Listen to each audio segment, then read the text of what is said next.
सभी ऋषियों और देवी देवताओं के बीच में सिंहासन पर जो भगवान शिव और माता पार्वती ने प्रकट किया था, सीताराम विराजमान थे और भगवान राम ने बड़े प्रेम से सबको आशीर्वाद दिया और फिर उन सबको संबोधित किया।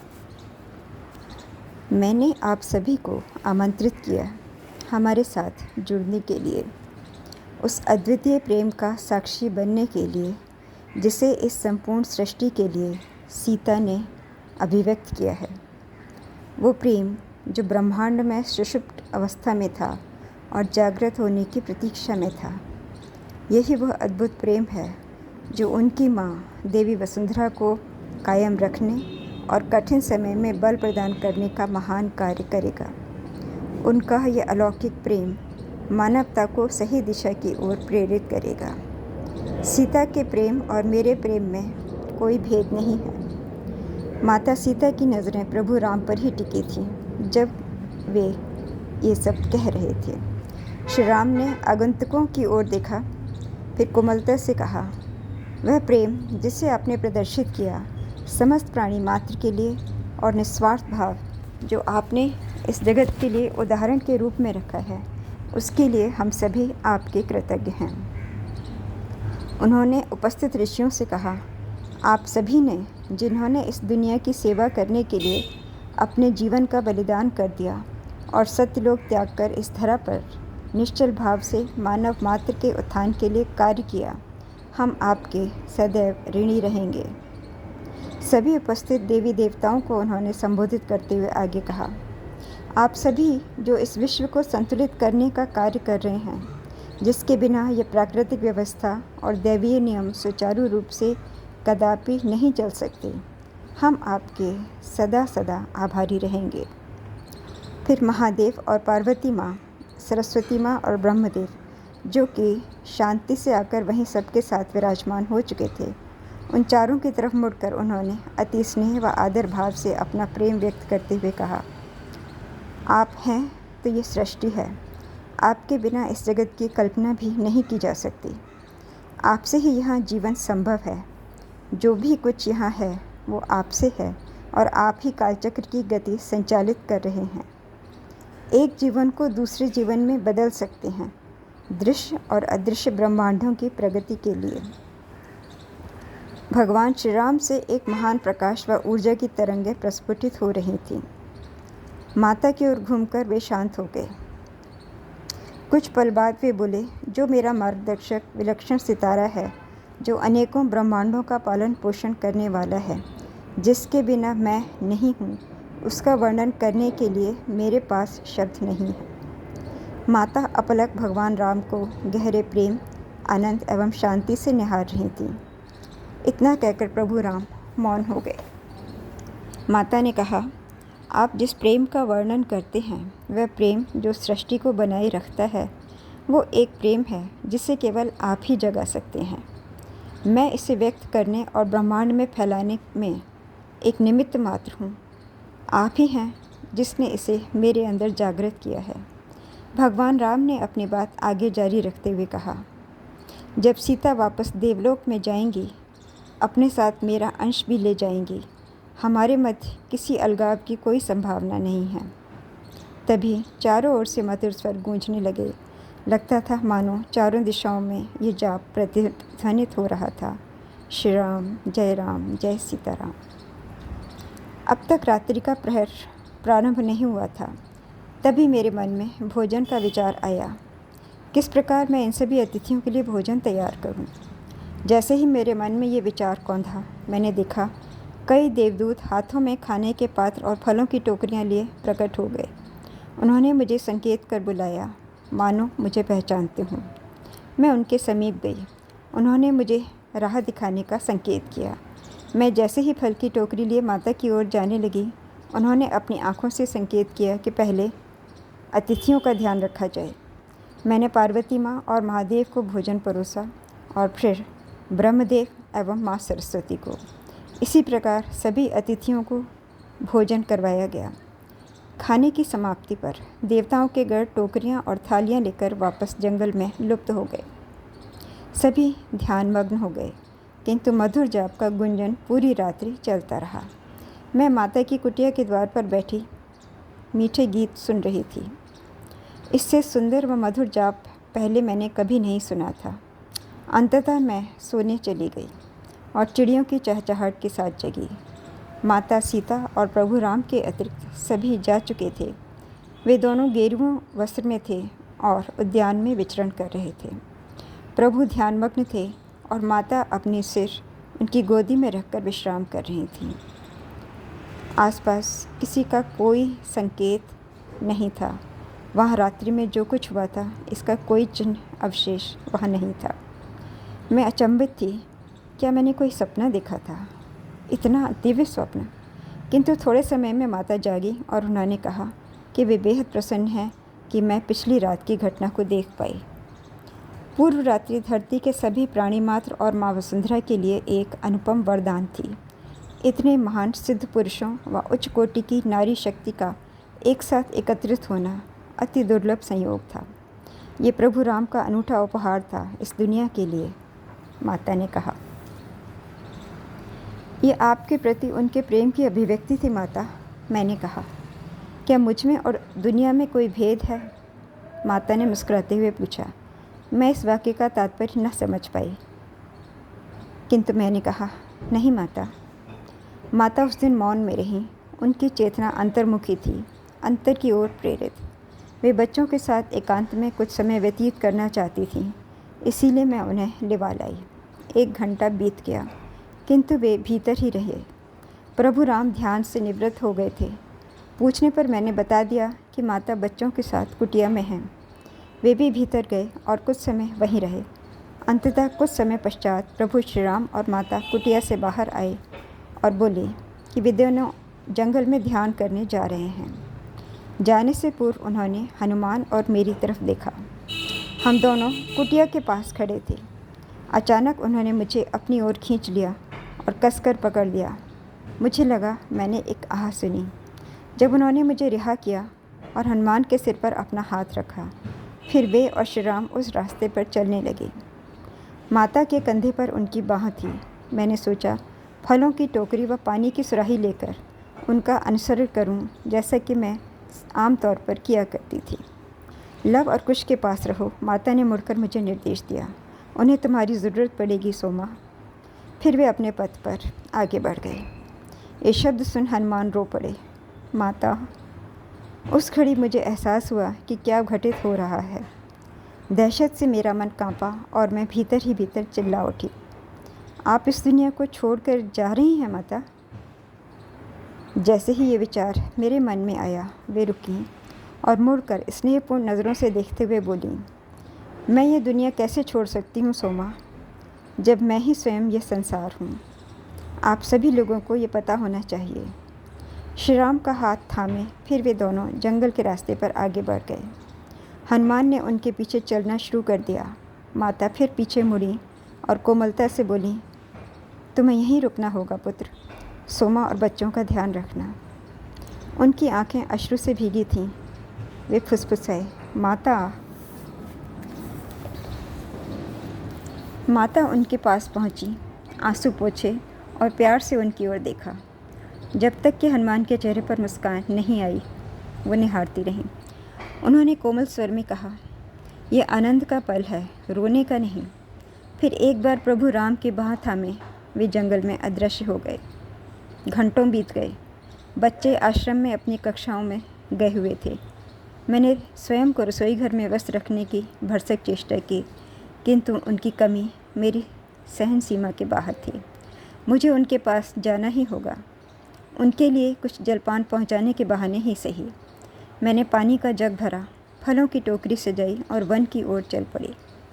हनुमान वहीं दरवाजे पर बैठे उन दोनों की प्रतीक्षा कर रहे थे, या शायद एक के ही लौटने की बाट निहार रहे थे। मुझे पता था कि वे कहाँ होंगे, क्योंकि वहाँ एक विशेष स्थान था, ऊंचा गोलाकार चट्टान जैसा, जिस पर उन्हें ध्यान करना पसंद था। सोमा कुछ पल के लिए रुकी और मंद मंद मुस्कुराते हुए बोली, ये स्थान ठीक यहीं है, कुटिया के बाहर, जहाँ मैंने उन्हें मेरी कुटिया बनाने को कहा। यही वो जगह है जहाँ श्री राम और माता ध्यान करने आते थे। जब मैं जल और कुछ फल आदि लेकर वहाँ गई तब मैंने उन्हें ध्यानस्थ पाया। प्रभु राम का एक हाथ माता के ऊपर था और वे दोनों पास पास बैठे थे। जैसे ही मैंने पानी व टोकरी नीचे रखी, माता ने हल्की सी आंखें खोली और करुणा भाव से बोली, धन्यवाद सोमा, हर चीज़ के लिए तुम्हारा बार बार धन्यवाद। उन्होंने फिर अपनी आंखें मूंद लीं। मैं एक शब्द भी नहीं कह पाई और चुपचाप जंगल के रास्ते वापस आ गई। लेकिन पता नहीं वो क्या था जिसने मुझे फिर से मुड़कर वहाँ जाने के लिए प्रेरित किया। मुझे लगा माता मुझे पुकार रही हैं, इसलिए मैं लहरा कर ठीक समय पर वहाँ पहुँची और माता के कण कण को विश्व के हर अवशोषण में विलय होने की मैं साक्षी बन पाई। सबसे पहले मैंने उनके शरीर से महान प्रकाश को निकलते हुए देखा और वो श्री राम के पास से होते हुए सब तरफ फैल गया। यह उत्सर्जित प्रकाश कई बिंदुओं में विभाजित हो गया जो हर दिशा में फैल रहा था। मैं हर जगह, जंगल में, पृथ्वी और आकाश में इन प्रकाश बिंदुओं को प्रवाहित होता देख रही थी। वो अति सुंदर दृश्य था जो बहुत समय तक स्थिर रहा। जहाँ माता का शरीर विराजमान था वहाँ से प्रकाश की नदियाँ प्रवाहित हो रही थीं। मैंने उन प्रकाश की धाराओं का अनुसरण करते हुए देखा। वो प्रकाश बिखर कर सतरंगी इंद्रधनुष के रंगों में फैल गया। जब प्रकाश अंत में साफ हो गया तो मैंने देखा उनका स्वरूप वहाँ नहीं था। वो पृथ्वी, आकाश एवं संपूर्ण सृष्टि के साथ एकाकार हो चुकी थी। मैं उसी स्थान पर तटस्थ रह गई। इस अद्भुत अनुभव को देखने के लिए मैं सही अवसर पर पहुंच गई थी, लेकिन प्रकाश दूर होते ही उन्हें वहां न पाकर मैं अति निराशा व शोक से भर गई और फिर कुटिया की ओर दौड़ी। मैंने हनुमान, भ्राता लक्ष्मण जो पूर्व रात्रि ही वहां पहुंच गए थे, उन दोनों को सारी घटना सुनाई। हनुमान मुझे शांत करने का प्रयास करने लगे और लक्ष्मण श्री राम के पास दौड़ पड़े। श्री राम और लक्ष्मण अगले दिन की सुबह तक वापस नहीं आए। आखिर जब मैंने दोनों को वन से आते देखा, मैं दौड़कर उनके पास पहुंची। एक बारगी मुझे लगा कि श्री राम ही माता सीता हैं। उनके स्वरूप में माता का प्रतिरूप भी झलक रहा था, किंतु समीप आने पर देखा वहाँ माता कहीं नहीं थी। मैं उनके चरणों पर गिरकर रो पड़ी। माता चली गईं, माता हमसे दूर चली गईं। प्रभु राम ने मुझे उठाया और शांति से मेरी आंखों में झांकते हुए पूरी स्थिरता से, जिसके लिए वे जाने जाते थे, मधुरता से बोले, वे चली गईं। अगर तुम सोचती हो कि वे चली गईं तो अपने मन को भ्रमित मत होने दो। अगर वो चली जाएंगी तो ये सृष्टि समाप्त हो जाएगी। अगले कुछ दिन सपने की तरह बीते। श्री राम दोनों राजकुमारों लव कुश को उनकी माँ की वास्तविकता व परिवर्तन के लिए तैयार करने लगे। यह निर्णय लिया गया कि जब तक उनकी पढ़ाई चल रही है वे अपना समय आश्रम और महल के बीच बांट लेंगे। इस प्रकार वे अयोध्या की जीवन शैली से भी अभ्यस्त हो पाएंगे, जिस दुनिया से अभी तक वे अनजान थे। इसलिए मैं बच्चों की देखभाल के कार्य में व्यस्त रहने लगी। हनुमान आते और चले जाते। उनका नया उत्तरदायित्व मेरा ध्यान रखना था, मेरे लिए भोजन लाना आदि। मानो उनके माध्यम से स्वयं माता ही ये सब मेरे लिए कर रही थी। मानो अब जिम्मेदारियां बदल गई थीं और माता मेरी देखभाल कर रही थी। बेशक मैं इसकी आदी नहीं थी, किंतु इससे मुझे आराम मिल रहा था। जब लवकुश के पूरी तरह महल में हस्तांतरित होने का समय आया, श्री राम ने बहुत जोर दिया कि मैं भी महल में चलूं, किंतु मैं इस स्थान को नहीं छोड़ सकती थी। कई वर्ष बीत गए और एक समय ऐसा आया जब मैं माता को बहुत याद कर रही थी। उनके वनवास के इतने वर्षों में मैंने कभी उनकी अनुपस्थिति को अनुभव नहीं किया, किंतु ये बिल्कुल अलग था। एक दिन उनसे बिछुड़ने की पीड़ा इतनी तीव्र थी कि मैं भूमि पर गिर पड़ी और रोते हुए माँ वसुंधरा को पुकारने लगी। क्यों आपने मेरी माता को मुझसे छीन लिया? क्यों मैं उन्हें नहीं देख सकती? तभी मुझे कदमों की आहट सुनाई दी। मुझे महसूस हुआ किसी ने अपने दोनों हाथों से मुझे धीमे से भूमि से उठाया। उनकी कोमल और सांत्वना भरी वाणी मुझे सुनाई दी। ये आंसू क्यों सोमा? मैंने उठकर ऊपर श्री राम की शांत और स्थिर नज़रों को देखा। प्रभु, मेरे जीवन का एकमात्र उद्देश्य उनकी सेवा करना था। अब जब वो चली गई? वे आश्चर्य से बोले, क्या तुम भूल गई उनके शब्दों को जो उस दिन उन्होंने तुमसे कहे थे? किंतु क्यों प्रभु, मैं उन्हें देख क्यों नहीं सकती? उनकी उपस्थिति महसूस क्यों नहीं कर सकती यदि वो यहाँ पर हैं? कभी कभी हम मानव अपने सामने मौजूद चीज़ को भी नहीं देख पाते। देखो सोमा, अपनी आंखें खोलो। उन्होंने आहिस्ता से मेरे माथे को थपथपाया और निश्चित रूप से मैंने उनका मुस्कुराता हुआ चेहरा देखा जो मेरी ही ओर देख रहा था। सूर्य की किरणों के बीच से निकलता हुआ, धरती से उभरता हुआ, ठंडी हवाओं में झूलता हुआ, हर तरफ मुझे माता का अलौकिक रूप अनुभव हो रहा था। प्रभु राम कुछ घंटे वहाँ रुके और उनके भोजन की व्यवस्था करने की मुझे अनुमति दी। फिर वे चले गए, किंतु उनका आशीर्वाद आज भी मेरे साथ है। जहाँ भी मैं देखती हूँ मुझे माता नज़र आती हैं, इसलिए मैं उनके साथ यहाँ आज भी रहती हूँ। चूँकि हमारी दोनों कुटियाएँ आश्रम के अधीनस्थ हैं, मैंने उन्हें अनुरोध किया मेरी छोटी सी कुटिया जंगल में माता के ध्यान वाले स्थान में बनाने के लिए। इस प्रकार मैं यहाँ रहने लगी। श्री राम प्रतिवर्ष माता के निर्वाण दिवस पर दोनों राजकुमारों को लेकर यहाँ आते हैं। मैंने उनकी बेटियों को रखा है, माता की पोतियों को, जैसा मैंने उन्हें वचन दिया था। किंतु जब से श्री राम इस भौतिक जगत को त्याग कर गए हैं, मैं लव कुश से ज़्यादा नहीं मिलती। सोमा मुस्काई। मुझे हनुमान से पता चला जब प्रभु राम ने यह दुनिया त्याग दी।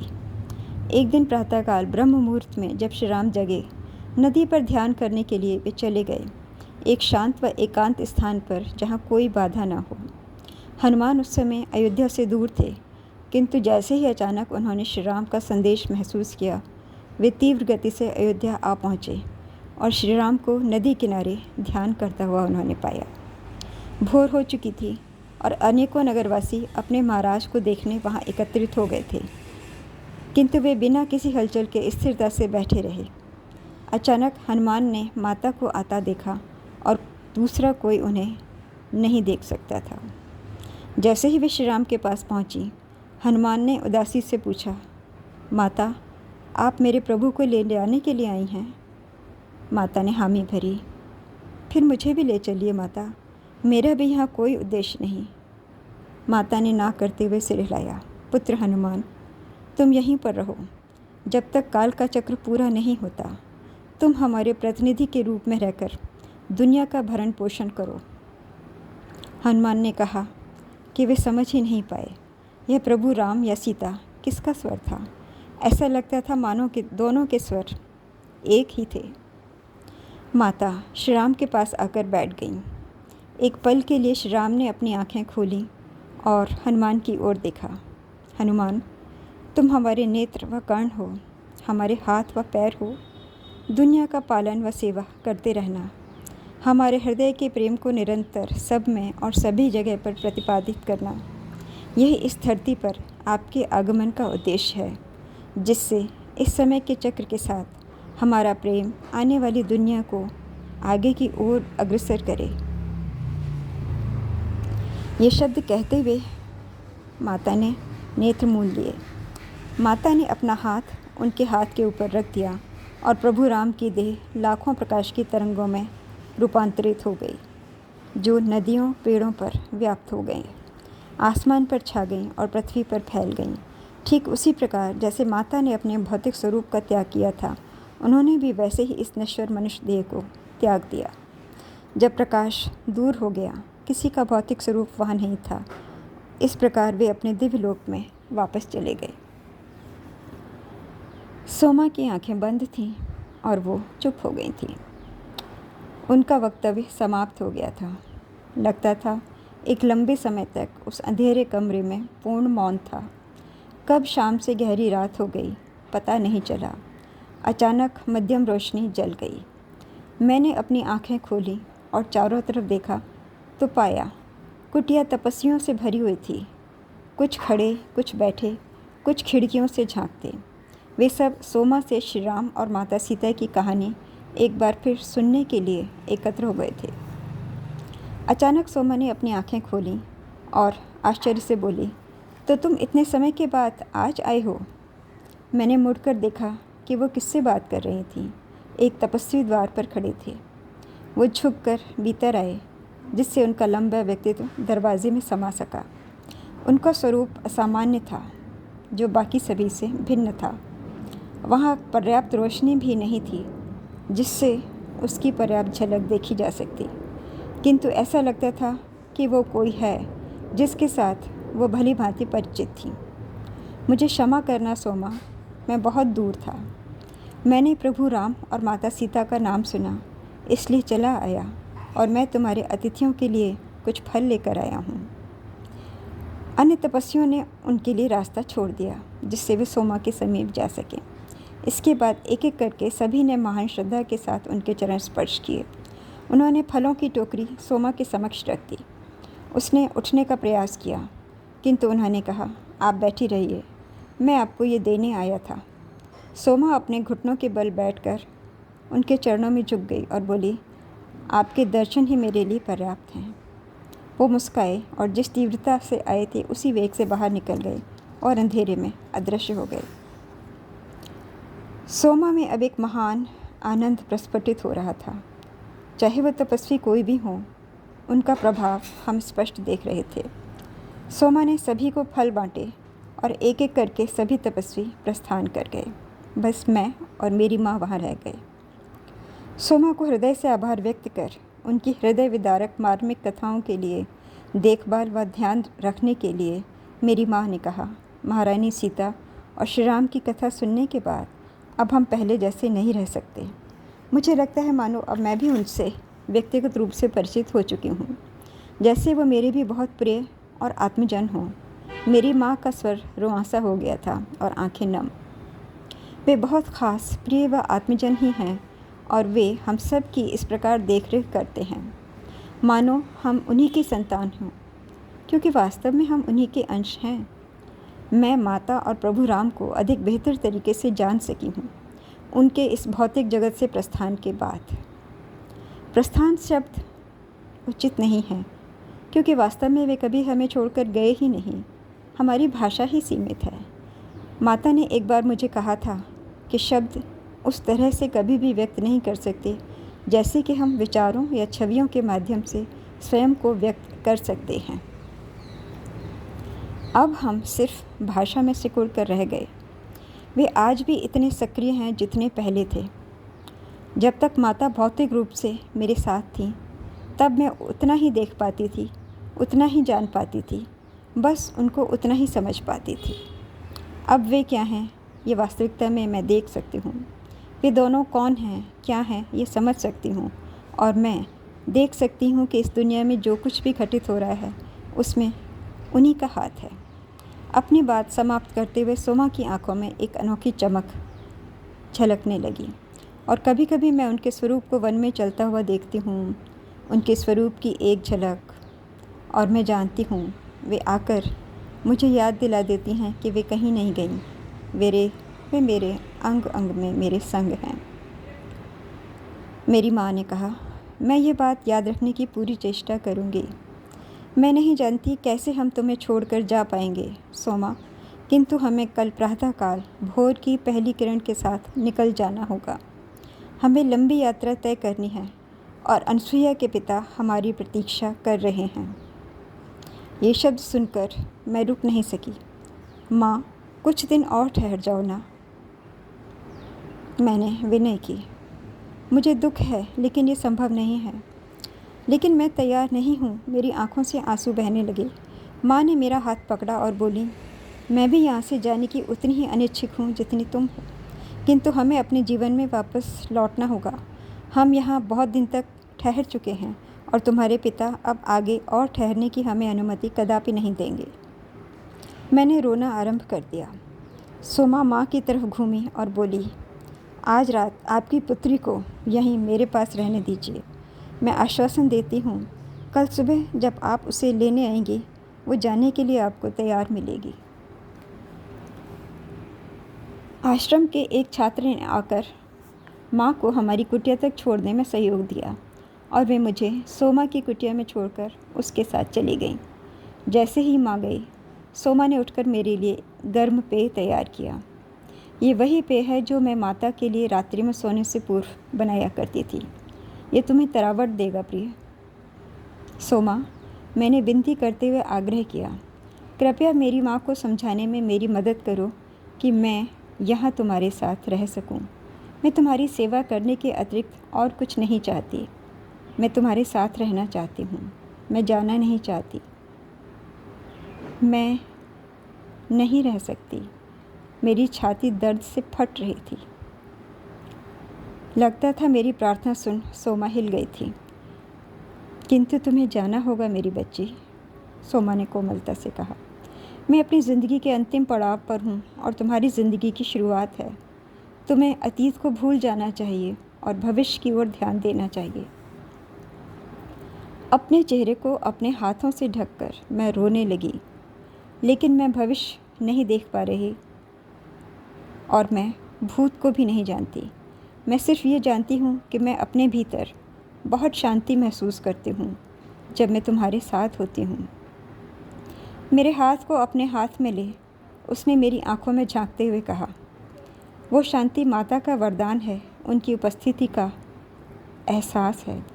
मैंने तुम्हें समर्थ बना दिया है कि तुम उन्हें फिर महसूस कर सको। इसीलिए तुम यहाँ आई हो। उस भाव को अपने भीतर समा कर के रखना। वे तुम्हारे जीवन का मार्गदर्शन करेंगी। मेरे आंसू थम गए।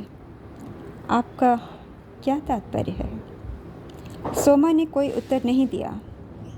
वो मुझे रसोई घर क्षेत्र में ले गई, जहाँ उसने आग जलाकर आयुर्वेदिक पेय बनाना शुरू किया। अंदर जाने के बाद उसने मेरे हाथों में पेय पकड़ाया और फिर कहना शुरू किया, इसे पी लो और फिर तुम सो जाना। मुझे सावधानी से सुनो। हो सकता है तुम समझ ना पाओ जो मैं कहने जा रही हूँ, किंतु अपने भीतरी मन से तुम जान पाओगी कि यह सत्य है। तुम्हारा पूर्व जन्म मिथिला में हुआ था, महाराजा जनक के राज्य में सेविका के रूप में, जहाँ हम दोनों मिलकर कार्य किया करती थीं। तुम माता के प्रति बहुत निष्ठावान थीं। हम दोनों साथ में अयोध्या आए थे, किंतु माता के वनवास से लौटने तक तुम जीवित नहीं रहीं। दूर नज़र दौड़ाते हुए उसने अपनी बात जारी रखी। जनक बाबा के दरबार में एक नवयुवक था जो तुमसे विवाह करना चाहता था, किंतु तुम्हारे पिता तुम्हारी शादी के विरुद्ध थे। वे नहीं चाहते थे कि तुम कभी विवाह करो, इसलिए तुमने विवाह नहीं किया। यही वजह है तुम्हारे आज के प्रतिरोध की। कहीं बहुत गहरे तुम्हारे अवचेतन मन पर आज भी यह बात अंकित है कि यदि तुम विवाह करोगी तो अनिष्ट हो जाएगा। तुम्हारे पिता का यह भय आज भी तुम्हारी डर का कारण है। वो नवयुवक बहुत अच्छा इंसान था और माता को वो बहुत पसंद था। वो जानवरों की बहुत अच्छी तरह से प्रेम से सेवा किया करता था। माता ने एक बार कहा था, जिस प्रकार वो जानवरों की देखभाल करता है कोई नहीं कर सकता। इसके लिए वो उसका आभार मानती थी। उसने अयोध्या में जन्म लिया है और वो ही है जिसे तुम्हारे पिता ने अभी चुना है। उसे स्वीकार कर लो। उसके हृदय में माता के प्रति गहरी आस्था है। यह माता की ही तैयार की गई रूपरेखा है। पहली बार जब माता अयोध्या यात्रा जो उन्होंने हनुमान के साथ की थी वहाँ से वापस आई थी, तो उन्होंने मुझे कहा था कि मिथिला के कई लोगों ने अयोध्या में जन्म लिया है और वे अभी बाल्य अवस्था में हैं। उन्हें माता ने पहचान लिया था। उन्होंने यह नहीं कहा, किंतु मैं जानती हूँ कि ये उनका स्नेह व प्यार ही था जिसने उन्हें मृत्यु के पश्चात अयोध्या में जन्म लेने के लिए आकर्षित किया।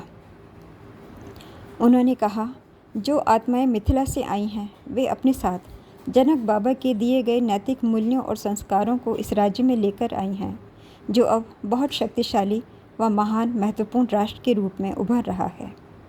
यह भविष्य के लिए है और माता की इच्छानुसार ही ये सब हो रहा है। हम इस तथ्य की विराटता से अपरिचित हैं, किंतु ये भरोसा कर सकते हैं कि ये सभी के सर्वोपरि कल्याण के लिए ही है। मैं उसकी तरफ शून्य भाव से देख रही थी। मुझे ऐसी कोई स्मृति नहीं थी। चिंता ना करो, यदि तुम्हें ये सब याद नहीं, इसका भी कोई कारण है। भूतकाल में लिप्त रहना अच्छा नहीं, किंतु वर्तमान जीवन हमें क्या अवसर देता है, ये अधिक महत्वपूर्ण है। तुम्हें आगे कई अचरज करने वाली चीज़ें मिलेंगी। बस माता से जितना संभव हो उतना जुड़ी रहना। तुम्हारे लौटने से पूर्व मैं तुम्हें एक और कहानी सुनाती हूँ जो मुझे हनुमान ने सुनाई थी, और यह भविष्य की गाथा है। वो भविष्य जिसे तुम और अन्य कई निर्मित करने में सहायक होंगे। जब हनुमान ने श्री राम को नदी के तट पर बैठा पाया, जहाँ सीता अपने दिव्य रूप में श्री राम के साथ विराजमान थीं, वो और किसी को दृष्टिगोचर नहीं हो रही थीं। अयोध्या के अनेकों निवासी वहाँ जमा हो गए थे, क्योंकि वहाँ ये बात फैल चुकी थी कि श्री राम गहरी ध्यान अवस्था में आसीन थे। प्रभु राम देहत्याग से पहले हनुमान के आगमन की प्रतीक्षा कर रहे थे।